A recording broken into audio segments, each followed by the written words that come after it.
Hey guys, what's up? Are you ready? Because today we're gonna travel to the Philippines. Coming right up.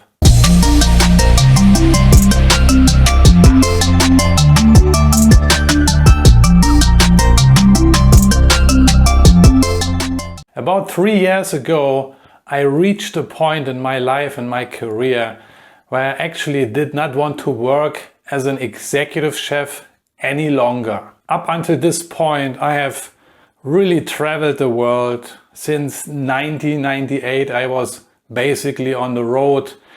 I have worked on 4 continents and 11 different countries. So I've really seen a lot. I've made a lot of friends. I built a tremendous network of professional people. I had great times. I had not so great times. I learned a lot. I made career, starting as a small chef, as a trainee basically in Germany, until I have reached my goal to become an executive chef. And this was the time when I also noticed, working already for like 7 years in this executive chef position, that is somehow always the same, you know. I mean, the job functions always repeat. You have to prepare menus, you have to do promotions, the Easter promotion and Mother's Day promotion and Christmas promotion and all these things, you know, they're always repeating and repeating and repeating. So it was really a situation where I was not satisfied at all anymore. It was too repetitive, or in other words, I really felt bored. So I wanted to do something new, and I had a great idea. I thought of quitting my job as an executive chef and start my own business. So that was my brilliant idea. I think it's fair enough. You know, in 2017, I was already 24 years in the industry, you know, and it was really time for a change. That's what I felt about my life. So I decided to start my own business. I wanted to do something with food, you know, and I had a contact in the Philippines and I moved to the Philippines. I got rid of all my stuff here in Germany. I still had a flat because I lived for a short while in Germany. So I got rid of all these things here and I permanently moved to the Philippines. That was my big dream and goal at the time. So why did I pick the Philippines? Why did I choose this country? Yeah, because I like the Philippines. I really like the country. It's a beautiful country.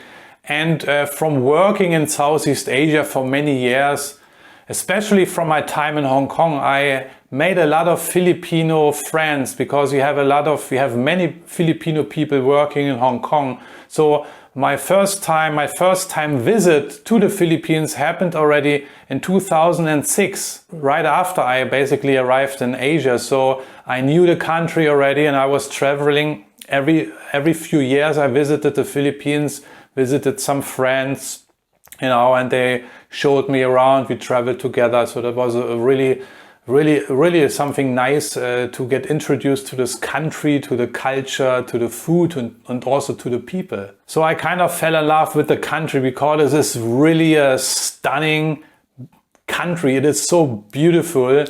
It is probably, of all the Southeast Asian countries, the most beautiful country. If you don't believe me, then buy a ticket and travel there. I hope we can soon travel there again. It's on my list. I have many things to do in the Philippines, many things to see. Even I traveled a lot already, but believe me, there is plenty to see.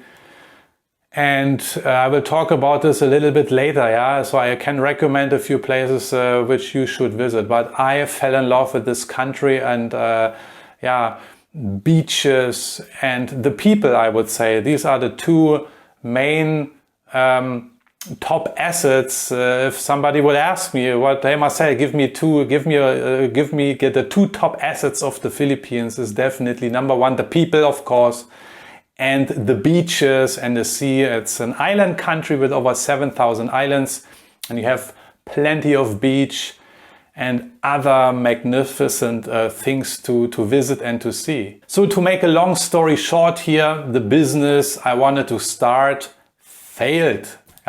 Nothing much to say. It didn't work out. And I learned my lessons. I lost a lot of money, but that's a different story.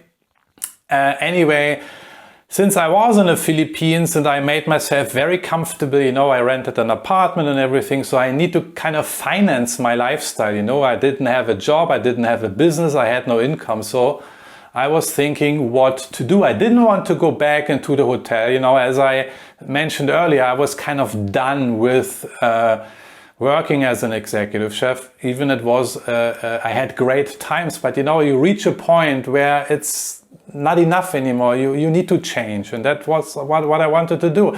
So I was thinking, I had a great experience over 2 decades traveling the world, working in different kitchens and so on. What I really wanted to do is actually to share my knowledge and my skills with other people. And I did this already when I was in Indonesia.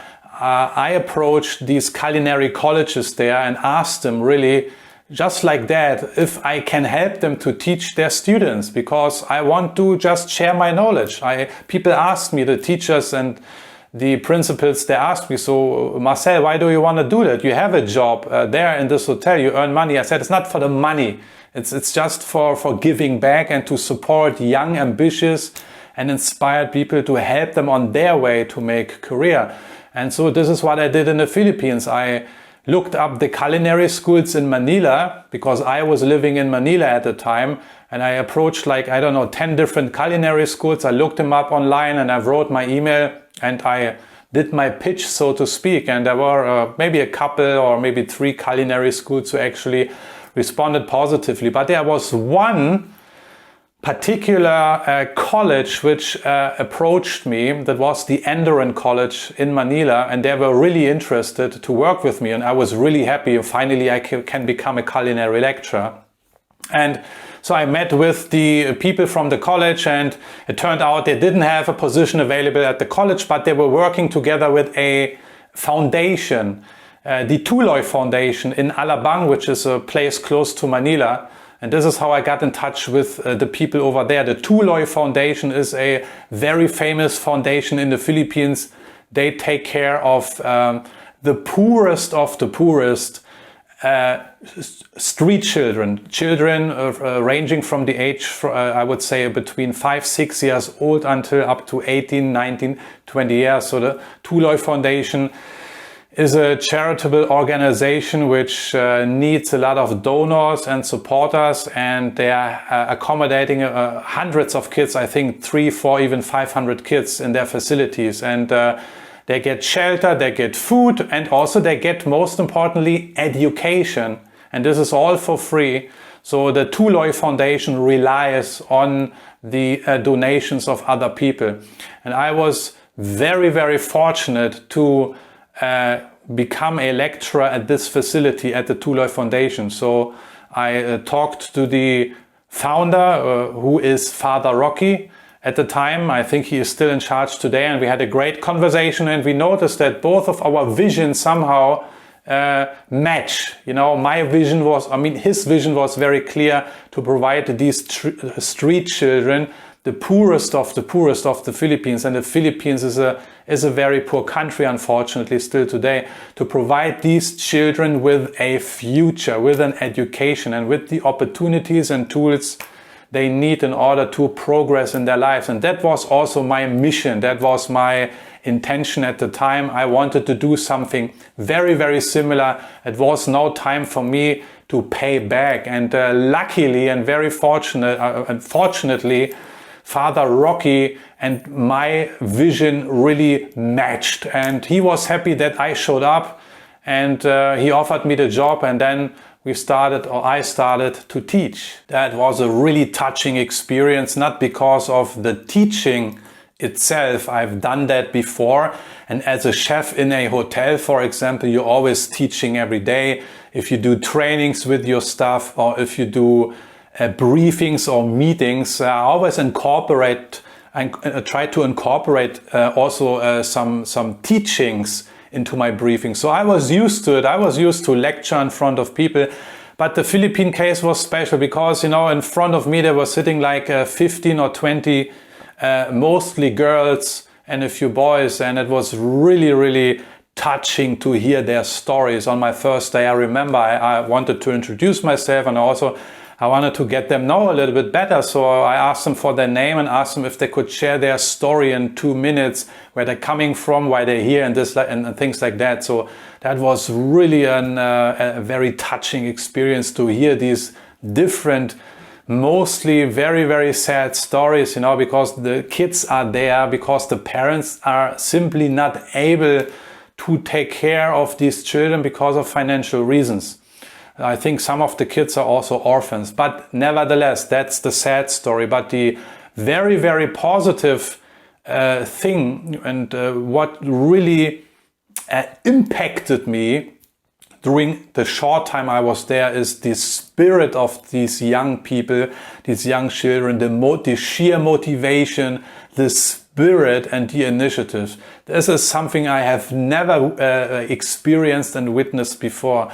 So the foundation, the Tulo Foundation, and the management, and especially Father Rocky, they really have been doing a fantastic job, a tremendous work in kind of raising these kids and injecting them with a positive and the proper spirit, which you need, especially in a country like the Philippines, which has so much challenges. So long story short, the positive energy I received by working with these students, that was an experience. And while I'm saying this, I have goosebumps all over my body, because I remember, now I have these pictures in my mind, these kids, and how the chemistry got going between us. It was a very good chemistry. I liked the kids, they liked me.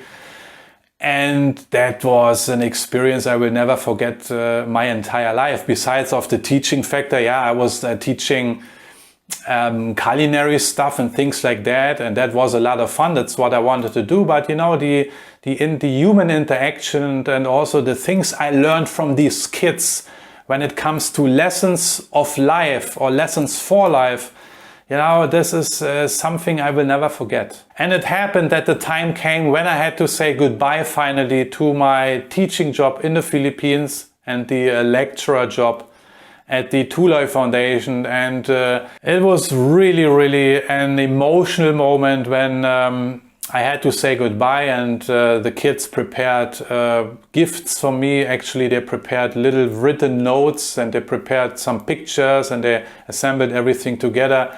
And every one of my students wrote me a little note, and that was really very special, because it was very, very personal. They took the time and the effort to really write something personal, and I will not go into the things they wrote to me, the notes, but I can tell you it was very touching, very emotional, and it meant a lot to me. I still have these notes with me today, and it's always very, very interesting to sometimes read them, because the special bond we had, I consider it a special bond, even for only the short while I was there. But for me, it is still a very, very important memory to think back. And I learned a lot, and it gave me something very important for the rest of my life. And I really hope, by the way, if some of my ex-students are watching this video now, I hope you guys are doing well. I hope you guys are doing fine. If some of you is watching this now, then please share this video. I say hi to everybody. I know some of you, I can follow them on social media. A while back, I could actually see that some of you guys really made it to the next level. And I hope all of you are now in the position which you wanted to achieve, and you work in hopefully in a successful kitchen. That's what you wanted to do. I know the times are tough at the moment, but with your spirit and your positive energy and your motivation and everything, you are on the winning street. I know that, and I wish you all the best. And whenever I had time, of course, I took the opportunity and traveled the country. And this is what you also should do: travel the Philippines, take 4 weeks if you can, at least 3 weeks, and then travel the country from north to south or from south to north, from east to west, it doesn't matter. There are so many beautiful things to see. I recommend to visit Palawan, which is an island province. I think this province is the most still kind of underdeveloped province in terms of there's a lot of nature, there is a lot of untouched stuff, not like Manila. Manila is a little bit the opposite, you know. It's a very dirty city, unfortunately. It is a crowded city, a lot of poverty. It's like big cities are, especially in Southeast Asia, or you might know them from South America. So this is like it is, you know. But the Philippines is a very diverse country. It is also a country with extreme opposites. You know, you have very, very rich people, but they are in a tiny minority, and you have a large chunk of people who are doing fine, they're doing well, somehow they're struggling, and then you have also many people who are actually very, very poor. And the poverty you can experience, especially in the large cities. But when you travel outside from Manila or the large city, that I can tell you that is the complete opposite. It is sheer paradise, yeah. And I recommend to travel to Palawan. I recommend to travel to Boracay.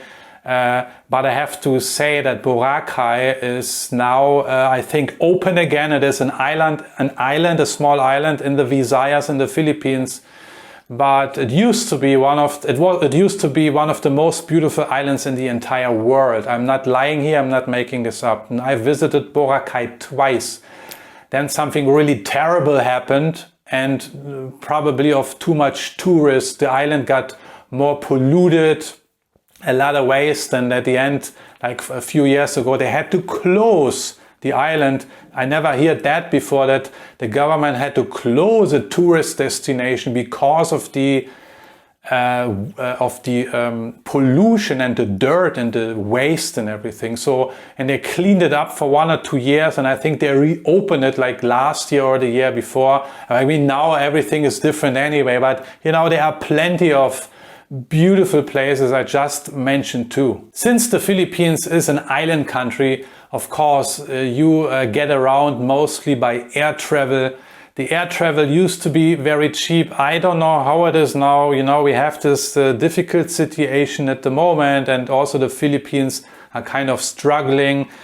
I think they're missing a lot of tourists. Many things are still banned, but hopefully pretty soon everything will kind of resume back to normal, and that means that includes the air travel. So hopping around the Philippines is best when you use airplanes. Everything is reachable within an hour or maximum 90 minutes flight. Other than that, you can also use ferries, which are very cheap, or you can use the car. But roads in the Philippines is a different story. The infrastructure in the Philippines is not like in other countries, let's say like in Malaysia. Yeah, so it's underdeveloped. You have roads, yeah, you do have them, but there is no point of having roads if they are constantly blocked with traffic, with a lot of noise and pollution, especially in the city. But even if you travel through the country in the provinces, there are no highways, things like that. They don't exist. Yeah, highways don't exist. You have small roads, and that's why when you drive a car or a motorbike, it takes you much longer to reach your destination. Actually, there's a third thing what I really love about the Philippines, and this is of course the food. And the Filipino food is something special, and I think that is because of the history. You need to know that the Philippines used to be a Spanish colony for, I think, over 300 years. The Spaniards were in this country, and of course they brought all their influences and also the food to the Philippines, and then later the Americans took over. So it is really a East meets West thing, but different than Singapore or Hong Kong, because Singapore and Hong Kong is Chinese dominated, and the Philippines is more like, especially today, East meets West actually refers to West. So there, when I talk about the West, I mean the United States of America, because the United States of America still today have a huge influence on the culture and the country. The good thing about the Philippines, everybody speaks English. This is something I really need to emphasize. I almost forgot. So when you travel to the Philippines, this is the only country in Southeast Asia where the level of English is really, really good. So there will be no problem with any communication if you speak English, you know. This is something you will notice as soon as you arrive in the Philippines. But back to the food. Yeah, Spanish and American influences and of course the local traditions created a very interesting blend of food. What comes straight to my mind and what I've noticed for me personally is that Filipino food is not spicy at all. Yeah, you might have some dishes which have a touch of spice, and there might be a couple of dishes who are a little bit more spicy. I'm actually very sensitive. I could not eat spicy food for a long time. You know, when you travel from Indonesia to the Philippines, you will really taste the difference. If you cannot eat spicy, then I recommend Filipino food. It's very tasty. They have a lot of stews in the Philippines, which actually reminds me on German food, because in Germany we also have a lot of stews, very simple food actually. We use pork or beef or lamb or even chicken. It's very simply cooked but tasty, and this is what I found similar in the Philippines. I think the most popular dish in the Philippines is the lechon, the roasted pig, and this is also one of my favorites, my personal favorite. Because in Germany we also eat pig, you know, I was like kind of raised eating pork, I'm used to it.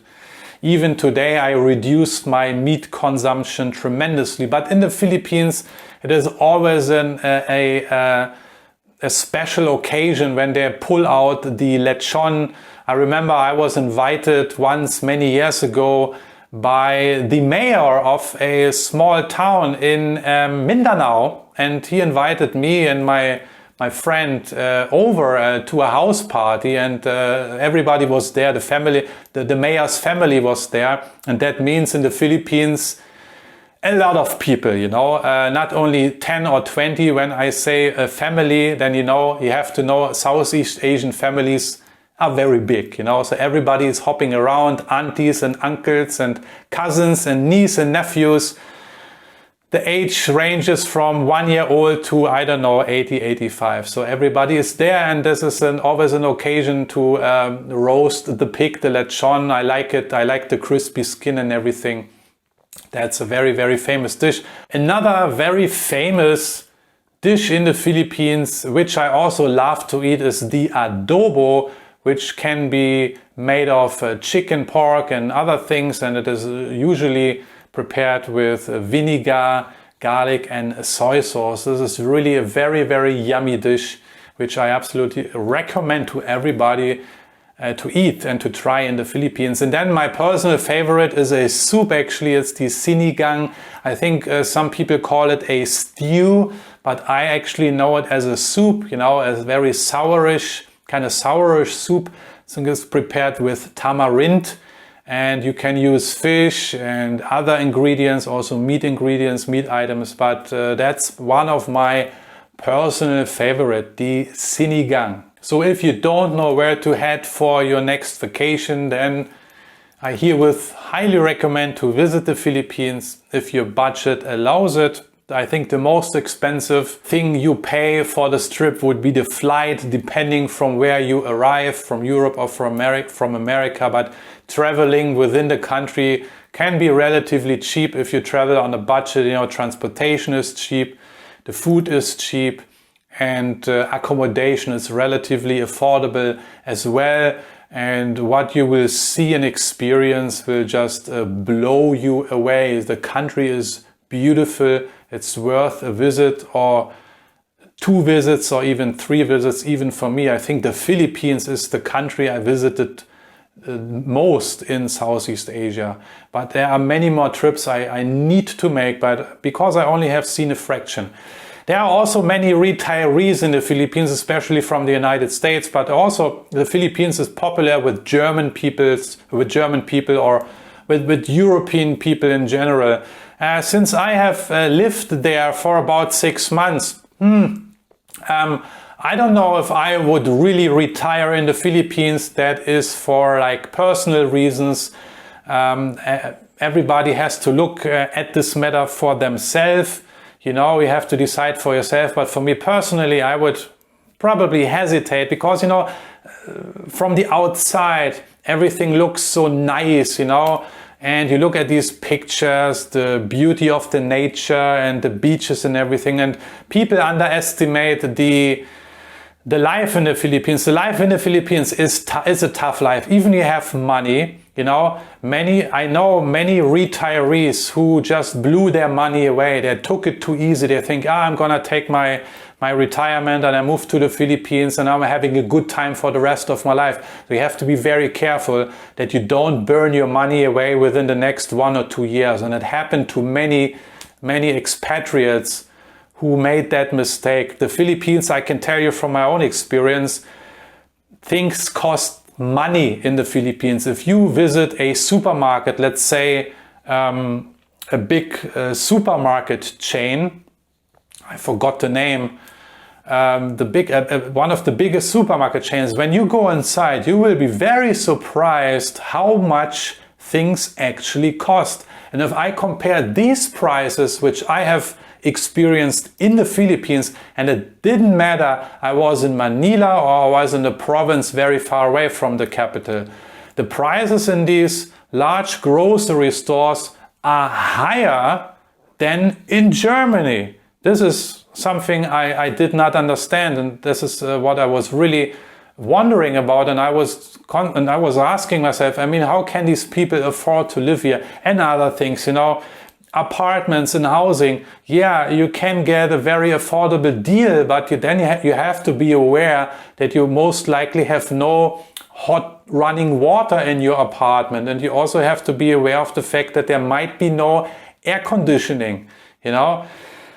We Western people, we need our standard, right, guys? So we need a hot shower in the morning. This is how we grow up, and we are used to that, right? And also, we don't like it too hot. You know, the Philippines is nice. It's always warm. The sun is shining, but you know, when we are entering our homes, we want to have it nice and cool. This is kind of Western guy style, right? But these apartments, they cost money. Electricity is very high. I remember running my air condition 24 hours the first months after my arrival until I got my first electricity bill.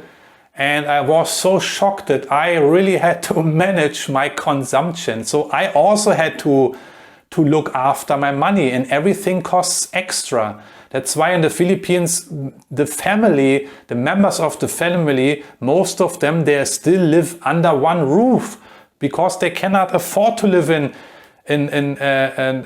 apartments, you know, which are in Manila. There are plenty of apartments building in high rise, and they are building and constructing like crazy. It all looks nice, you know. It almost looks like in certain areas in Manila today, it looks like in Singapore or in Hong Kong.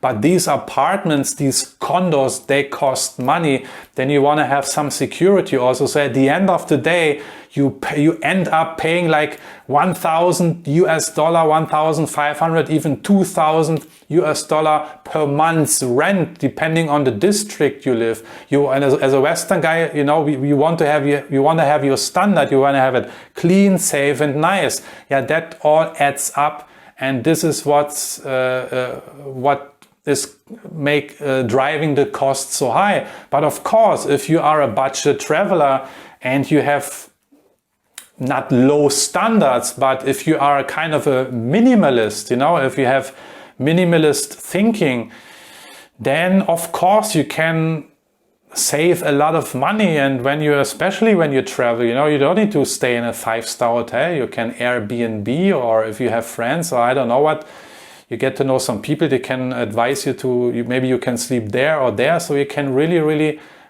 travel on a budget, and it doesn't cost that much money. All right, guys, that's it for today. I hope you liked this little video. I hope it helped you also to wake the appetite to travel to the Philippines, which I highly recommend. And if you want to know more about my travel adventures around the world, then I recommend to get this book. It is available on Amazon and Kindle, and I am the author. I wrote it last year and I published it last year.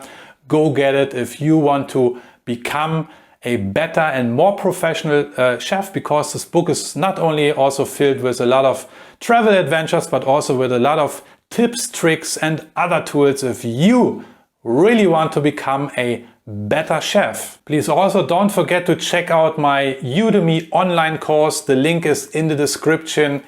9 leadership principles if you want to become a powerful team leader. So if you are preferably working in the kitchen and you are leading small, medium-sized or even large teams already, then I think that course is perfect for you. Check it out. Link is in the description. Other than that, I'm checking out for today. If you like this video, then please click the like button, give me your thumbs up. And if you have any comments, questions or other suggestions, then I will ask you to put them also in the comment sections. Stay healthy and stay safe as usually. And don't forget, always keep slamming it out. Take care. Bye bye.